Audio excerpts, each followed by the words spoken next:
Support comes from the Missouri Forest Products Association, providing more than 41,000 jobs in the production of wood pallets, railroad ties, white oak barrels, hardwood floors, and more. Details at choosewood.com. From St. Louis Public Radio. This is St. Louis on the Air.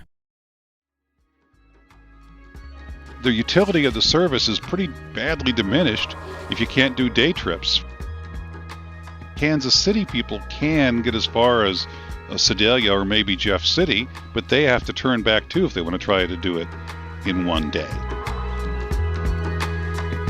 We have Illinois has plans for 2 more routes coming out of Chicago, one to the Quad Cities and one to Rockford. I don't think it gives much hope to the folks in Hannibal or St. Joe or Springfield that they'll ever get anything. We can get the trains up to 110 miles per hour, which is still a year and a half away, but it's the same speed we're doing right now in Michigan for upwards of 100 miles. I'm Sarah Fensky.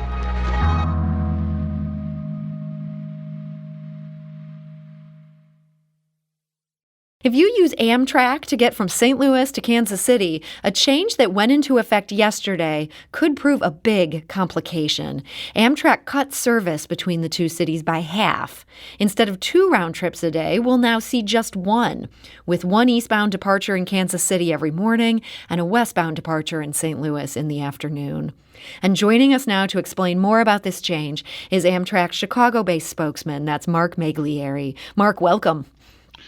Yeah, thanks, Sarah. Look, a 50% reduction in service in these routes to Kansas City, this seems really big. What triggered this? Well, the state of Missouri, in routes this short, just like the state of Illinois does and more than a dozen other states around the country, appropriates money that basically makes up the difference between what the fare box brings in, what we contribute from Amtrak, which is about 15% of the cost, and the difference is paid for by the state of Missouri at MoDOT. And for many years, MoDOT was working with an appropriation from Jefferson City that really wasn't enough. And they'd accumulated a certain amount of debt. The legislature in Jefferson City this past year decided we're going to catch up with our bills. We're not going to incur any debt, but they didn't appropriate enough to run both round trips. So under the direction of MoDOT, and that's our client in this case, we reduced the level of service between St. Louis and Kansas City to a single round trip that leaves KC in the morning, as you said, and leaves St. Louis in the afternoon, which effectively prevents people from doing day trips from St. Louis to mid-Missouri and on to Kansas City. Since the train leaves in the afternoon, by the time you get to mid-Missouri, especially this time of year, it's dark. And it's a huge loss of utility for the service, and there are people at the De Pere Kirkwood Chamber of Commerce, there's people at Citizens for Modern Transit, and we're certainly helping from our end to work with the legislature to come up with the funding to restore the second round trip. But it's going to be awfully hard to recover from things like this, especially since we're supposed to be trying to get out of COVID as well as we can. I imagine that, now fewer people will be using the service. That's going to cut the revenue coming in from the fare box. Does this put us deeper in this hole that you say already existed? Well, the hole thankfully has been filled, and we're right now at about pretty close to a zero balance. And the legislature was clear to MoDOT, and we heard and they understand, and we all understand that going into long-term deficit funding was no way to run this. But sure, if you have to re-educate the public in St. Louis that says, hey, I wanted to ride in the morning, but there's not a train there anymore, is there? It makes it harder to recover. This is about the service level we had during worst of the last big COVID wave a summer ago. But sure, it's going to make it harder to restore just the patterns that people were used to using on the service. Of course, the cost is down too because we're only running one. It's not like we're billing them for 2 round trips. We're only billing them, of course, for the one. But yeah, it's there are people right now who want to turn part of that route into sort of the Napa of the Midwest. I mean, I'm looking at an article here from a couple who says they want to invest $100 million out in the Augusta area, built on people coming out there for the day, perhaps, and coming back. And that can't happen with 1 round trip. So how much annual funding would it take to get back up to these 2 round trips a day? Well, it really depends on when they want to restart it. I mean, the state's on a fiscal year that starts again in July, and we'll be developing with MoDOT the cost of, doing 2 round trips in the new fiscal year, because by then, a little later this spring, we'll have hopefully a better feel for where we are with COVID and where we are with travel demand. But right now, the discussion was just a couple $1 million to restore the second round trip, and that would take us to the end of June. But, the longer it takes to restore that, I guess the less it'll be, because we're only restoring it for 3 months, 4 months, 5 months instead of 6. But the important thing is, if people care about this, there are people who are working at CMT and the Kirkwood-De Pere Chamber of Commerce, and I believe the State Chamber of Commerce is engaged on this too, because there is no real public transportation on the US 50 corridor. There is not a lot of way to get to Herman in Washington besides driving, or Sedalia for the state fair. And the folks who go to school in Warrensburg, the universities and colleges around the route, depend on this for students, faculty, and staff to travel to. That's the experience we've had when we had 2 round trips, and it's certainly the experience we have in Illinois every day. So it seems ironic. I mean, we're hearing that the state of Missouri is absolutely flush with cash right now, that it has more money than it's ever had. Do you feel some optimism that you'll be able to get through to people and get this restored before we get to this new fiscal year? Well, Amtrak is not in the lobbying business. We're in the educational business. But there are some strong advocates out there. Again, the Chamber of Commerce out in Kirkwood, the State Chamber of Commerce, and Citizens for Modern Transit are speaking out. And we're hearing from mayors and just general public who say, I can't get to where I want to get right now. We'd like to restore the service. So, sure, they're advocates for it, and we'd love to see it happen because, again, the utility of the service is pretty badly diminished if you can't do day trips from St. Louis. Kansas City people can get as far as Sedalia or maybe Jeff City, but they have to turn back too if they want to try to do it in one day. So, yeah, it's a sad loss, and something that we're working with all the advocates and public interest people to restore. So we have heard from a number of people who are sad about this news. On our St. Louis on the Air Facebook page, Mary writes, I'm really disappointed the River Runner is being cut back again, ending so many tourist day trips and money for the river towns. Kirkwood will miss the tourists too. We also heard from Tracy on Twitter. Tracy writes, Chicago-Indianapolis Amtrak service was cut when Indiana refused to fund it. Such a lack of vision. My understanding is that route went away in 2019, and that was also because a state subsidy ended. Marc, is this a bigger issue for Amtrak that state governments are just not funding their required piece to keep up a reasonable level of service? Well, it's really quite the opposite. I mean, there is a very active movement in Colorado right now to run service as far north as Cheyenne, Wyoming, and as far south as Trinidad.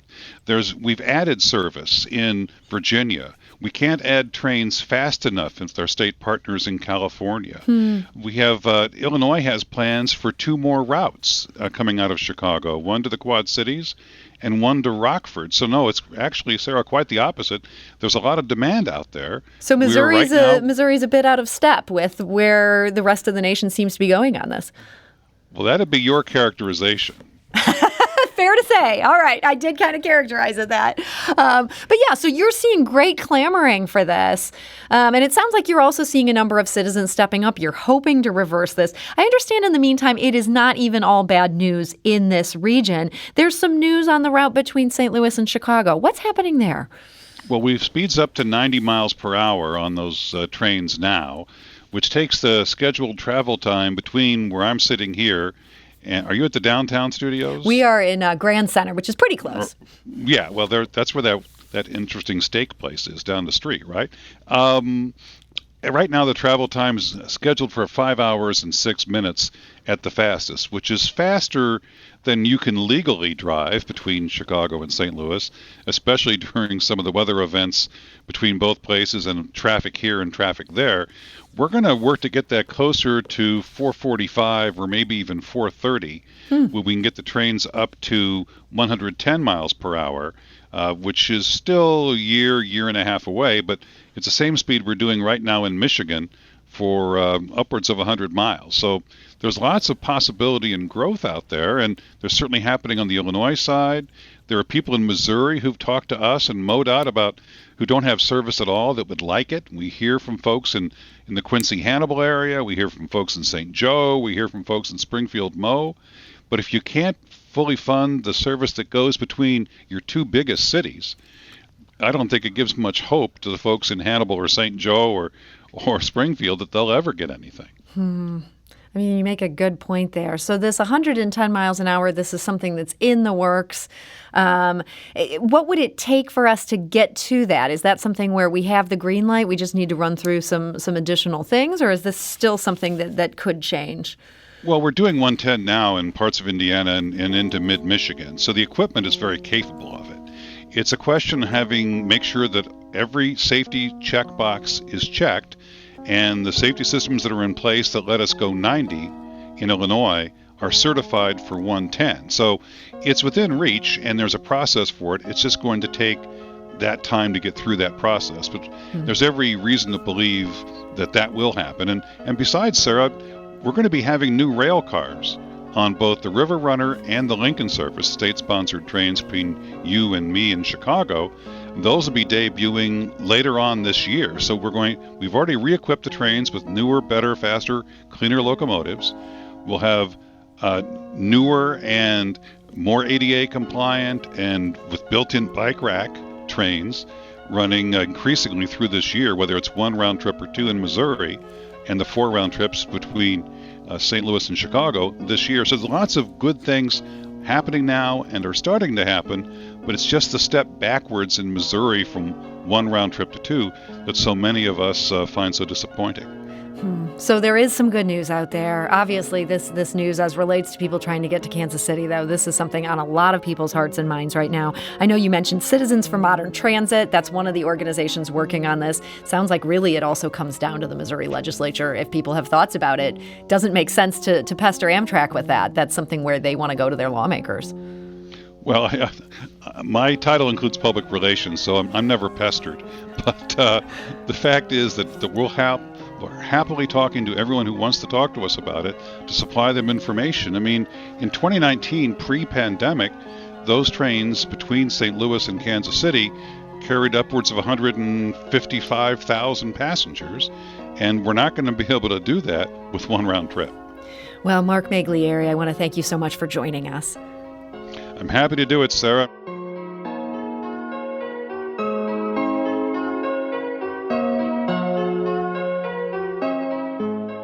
This episode was produced by Evie Hemphill, with audio engineering by Aaron Dorr and production assistance from Jane Mather-Glass. This podcast was mixed and edited by Aaron. Our executive producer is Alex Hoyer. St. Louis on the Air is a production of St. Louis Public Radio. Understanding starts here.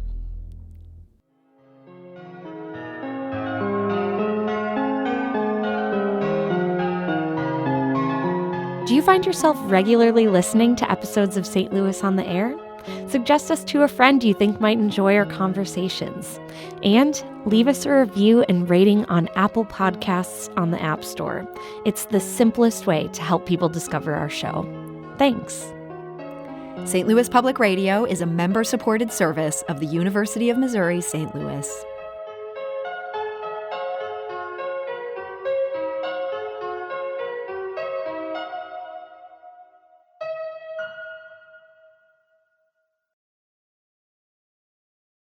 Support comes from the Missouri Forest Products Association. Missouri produces wood pallets, railroad ties, white oak barrels, hardwood floors, and more. Details on the variety of products made in the state are at choosewood.com.